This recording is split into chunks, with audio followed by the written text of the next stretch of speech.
बिस्मिल्लाहिर्रहमानिर्रहीम। मेरा नाम डॉक्टर मोहम्मद हारिस खान बरकी है।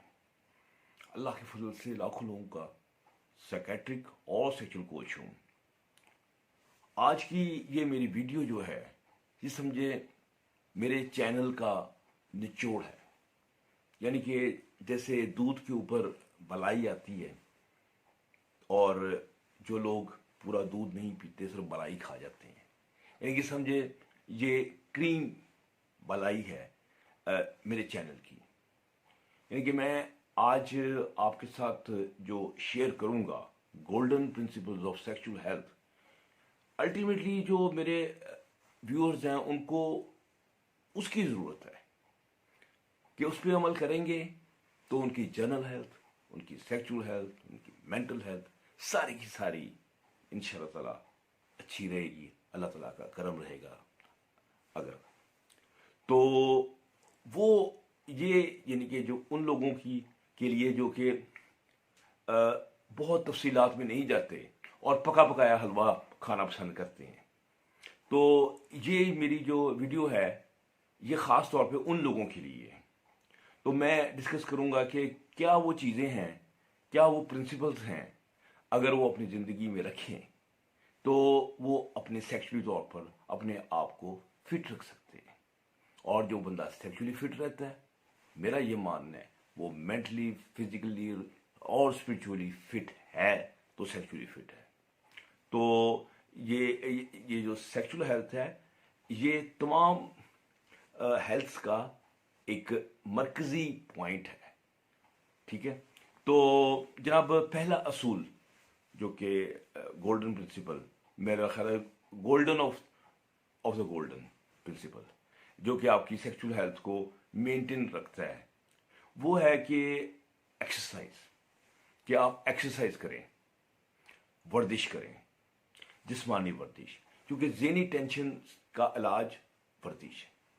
वर्जिश से आपका स्ट्रेस भी कम हो जाता है, खून की गर्दिश भी तेज़ हो जाती है और फिर आपका टेस्टोस्टेरोन की प्रोडक्शन भी बढ़ जाती है और इसके अलावा इम्यूनिटी सिस्टम की भी इम्प्रूवमेंट हो जाती है। तो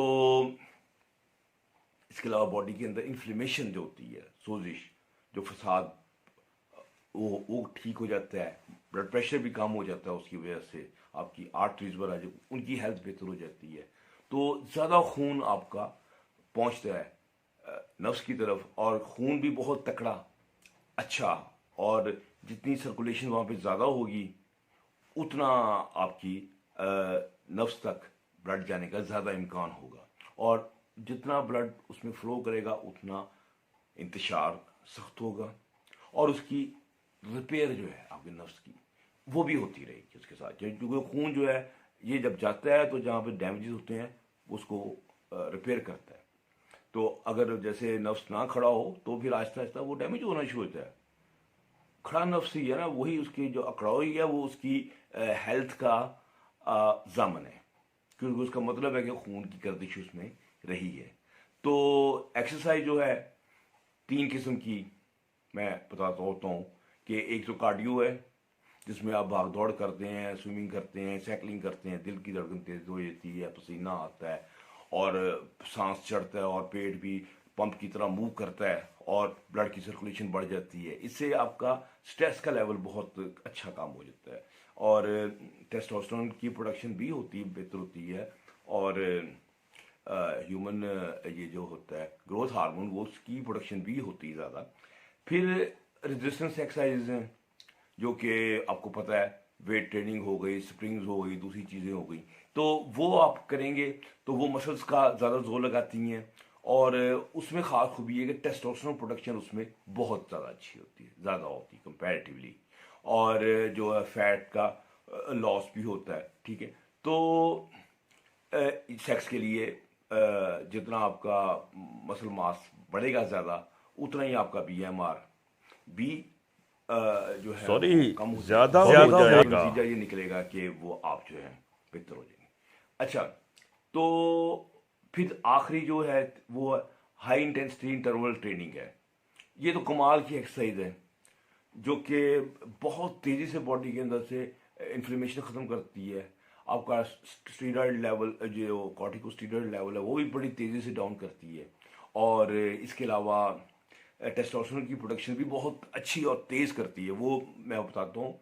उसमें करना क्या होता है कि आप कोई एक एक्सरसाइज रख लें, मतलब दौड़ना है, बहुत तेज़ दौड़ेंगे कि आपकी अपनी लिमिट तक दौड़ दें, सांस आपका रुकना शुरू हो जाए, जहाँ पे दिल की धड़कन आप कैसे तो सीना जो है वो तोड़ के बाहर आ जाएगा आपका दिल, ये वो वाली पोजीशन, ठीक है। फिर रेस्ट करें मिनट, ठीक है, 1.5 मिनट, चलो। फिर उसके बाद एक स्प्रिंट लगाएं या साइकिलिंग करें, कुछ जो करना है जो बहुत तेजी से करें।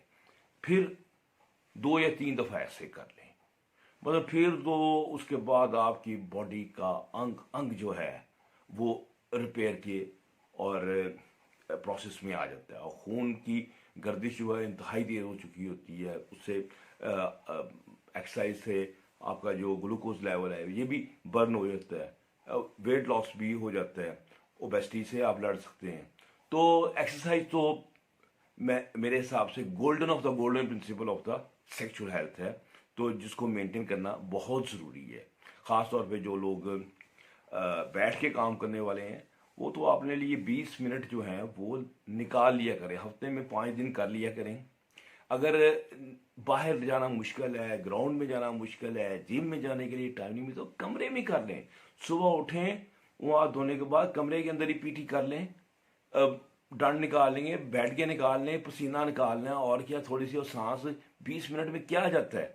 20 मिनट तो आप ऐसे फजूल इश्तिहार देख लेते हैं टेलीविजन के ऊपर, 20 मिनट तो आप कहीं भी गप्पों में ज़ाया कर देते हैं, यानी कि। तो ये आपने एक्सरसाइज के लिए टाइम निकालना बहुत ज़रूरी है। तो पहला प्रिंसिपल जो मैंने आपसे डिस्कस किया वो है एक्सरसाइज। दूसरा है स्ट्रेस मैनेजमेंट। स्ट्रेस क्या है? जब आप पे कोई ना कोई बोझ पड़ता है तो आपका दिमाग जो है, वो बॉडी है, वो रिस्पॉन्स करती है उसके खिलाफ लड़ने के लिए। तो बॉडी के अंदर जो है ना वो मुख्तलिफ किस्म के हार्मोन्स, कॉर्टिकोस्टीरॉइड वगैरह निकलते हैं, नॉन एड्रेनलिन वगैरह निकलते हैं। तो वो बॉडी के अंदर वो इमरजेंसी की कंडीशन जो है ना वो लगा देते हैं, टाउन टाउन टाउन, यानी कि बेल, वो अलार्म्स बोलने शुरू हो जाते हैं।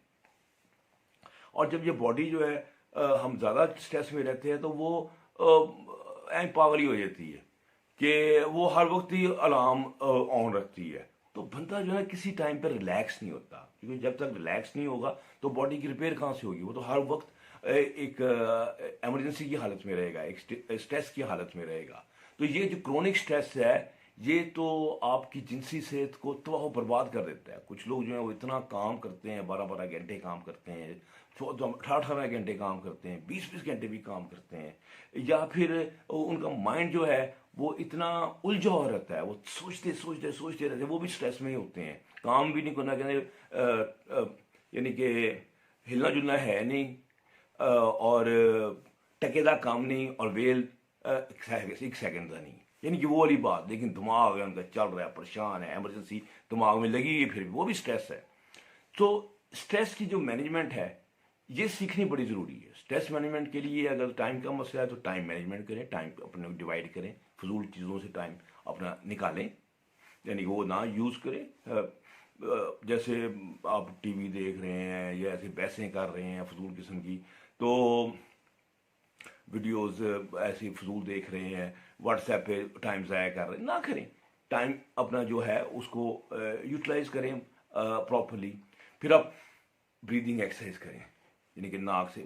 मैंने वीडियो एक दी हुई है अपने चैनल में, जिसमें साथ साथ इंस्ट्रक्शन देते हैं और साथ साथ आप उस तरह करते हैं कि स्लो ब्रीदिंग करते हैं।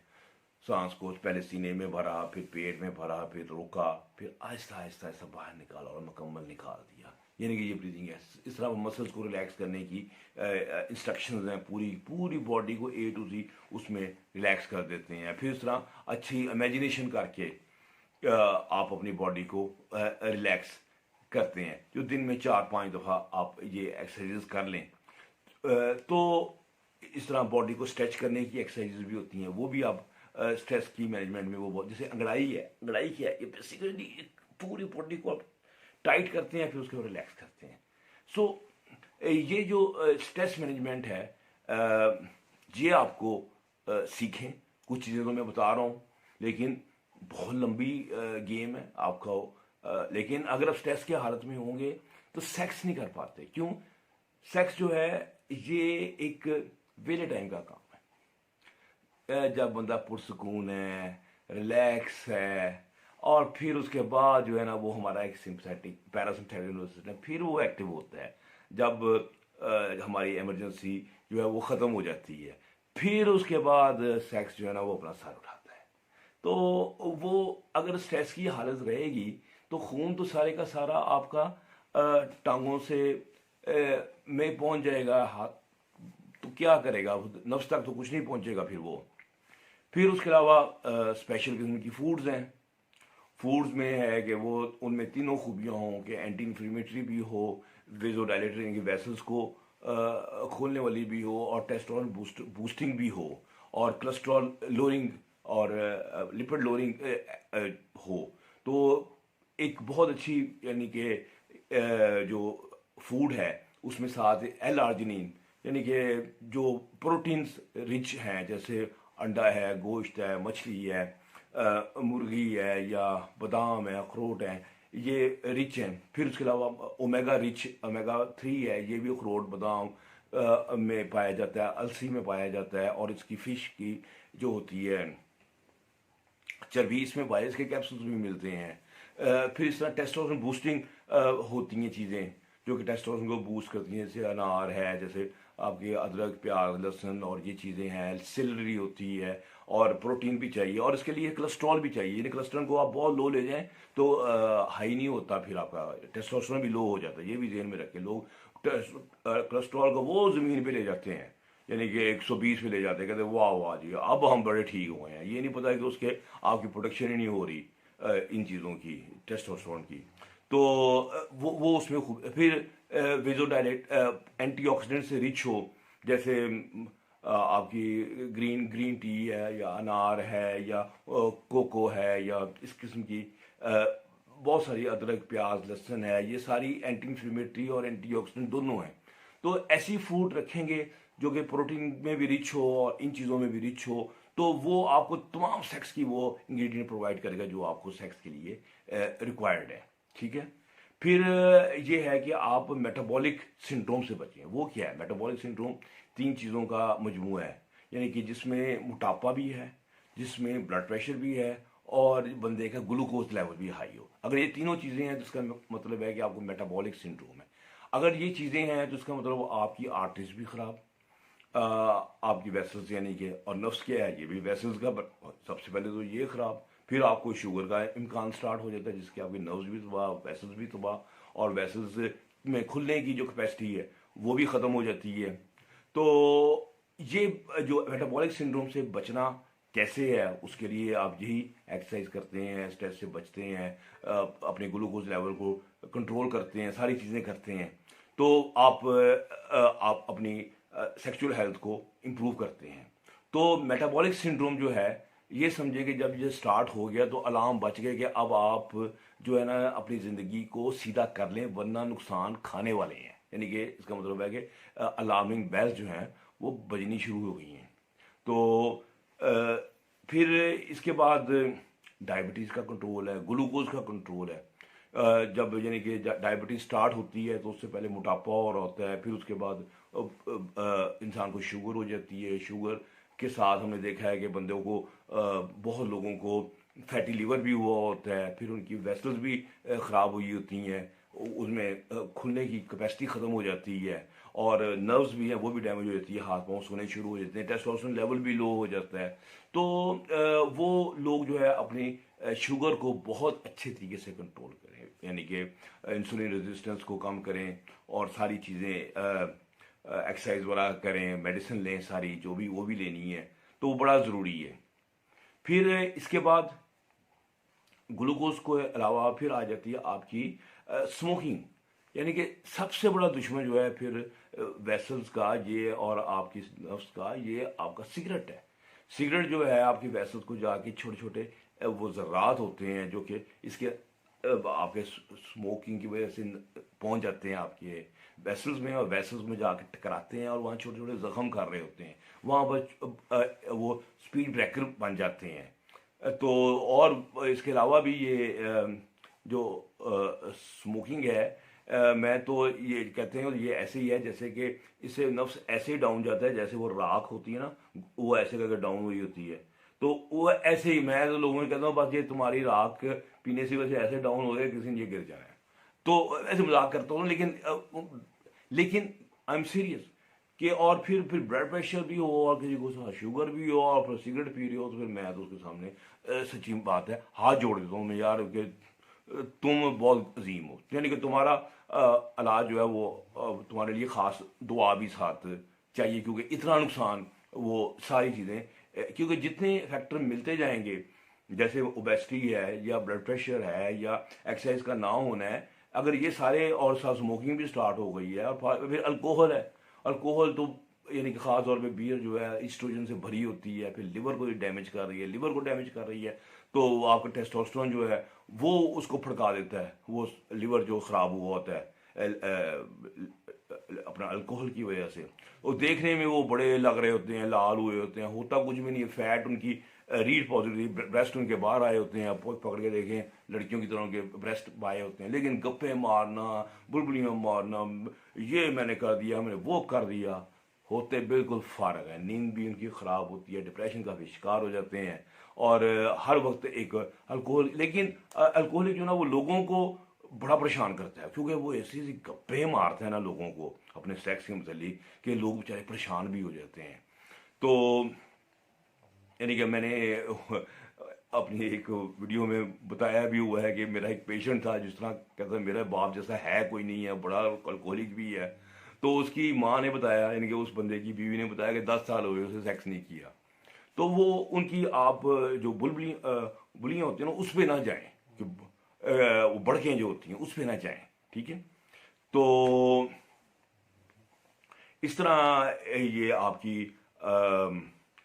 जो एडिक्शन की दूसरी चीज़ें हैं, जैसे आपके सामने चर्स है, या आपके सामने हीरोइन है, या एक्सटेसी है, या दूसरी आइस है, मुख्तलिफ किस्म की नशे जो है वो आपके सामने पाए जाते हैं, और सारे के सारे नशे जो हैं ये सेक्स को अगर कुछ देर बूस्ट देंगे तो, अगर एक दिन बूस्ट देंगे तो फिर 100 दिन के लिए गिरा देंगी, जैसे कोकेन है, यानी कि और चर्च तो बकायदा टेस्टोस्टेरोन लेवल आपका लो कर देती है, स्पर्म काउंट आपका ख़त्म हो जाता है उसकी वजह से। और लेकिन है कि बस लोग बस पी के फिलोसफर बने होते हैं और बस अपने उसके बड़ा स्ट्रांगली डिफेंड कर रहे होते हैं। तो मैं तो उसको बिल्कुल, और स्मोकिंग के जो साइड इफ़ेक्ट होते हैं, यानी कि वो तो वही सिगरेट जो एक टाइम अफेक्ट कर रहा है, बैड इफेक्ट कर रहा है, वो 10 टाइम चर्च का जो सिगरेट है वो आपके लिवर पे, आपकी चेस्ट पे और दूसरी चीज़ों पे इफेक्ट कर रहा होता है। तो आपने हर किस्म के नशे से परहेज करना है, और यहाँ तक कि सेक्स के नशे से भी परहेज करना है, ठीक है। सेक्स का नशा जो है, सेक्स एडिक्शन में आप पॉर्न देखना शुरू हो जाते हैं बहुत ज़्यादा, तो वो पैसे खर्चना शुरू होते हैं, और इस किस्म के सेक्स में ज़्यादा इन्वॉल्व हो जाते हैं, जो कि किसी ह्यूमन के साथ नहीं किया जाता, वो इंटरनेट पे किया जाता है, तो किसी पॉर्न मूवी देखे हाथ से किया जाता है, लोग उसकी एक्सटेसी में पहुंच जाते हैं, क्योंकि वो बड़ी बड़ी अदाएँ होती हैं पॉर्न वालों की, उनका दिमाग जो है ना बहुत ज़्यादा डोपामिन बना रहा होता है, जो कि उसकी वाइफ उसको देख के नहीं बनती, उसमें नहीं आता वो जोश। तो जो सेक्स एडिक्ट होता है वो बेसिकली सेक्सुअल डिसफंक्शन का शिकार होता है, और मेरी पास कई ऐसे पेशेंट थे जिनकी वाइफ्स ने मुझे बताया कि सारा दिन बैठ के मूवियाँ देखते रहेंगी, और मैं उसके सामने कपड़े उतार के भी आ जाऊं तो मेरी तरफ तकता भी नहीं, मेरे हाथ में लगाता, कहते तुम तो है ही कुछ नहीं यार, ये देखो क्या बात है इसकी, मतलब उसी में वो खुश रहते हैं, इन्वॉल्व रहते हैं। तो उम्मीद है कि आपको मेरी वीडियो पसंद आ रही, क्योंकि थोड़ी सी ज़्यादा लंबी हो रही है, तो इंशाल्लाह इसका पार्ट 2 मैं बड़ी जल्दी अपलोड कर दूंगा, लेकिन मैं चाहता हूं कि आज की इस निशिस्त में मैं सारे गोल्डन प्रिंसिपल्स आप तक पहुंचा दूं।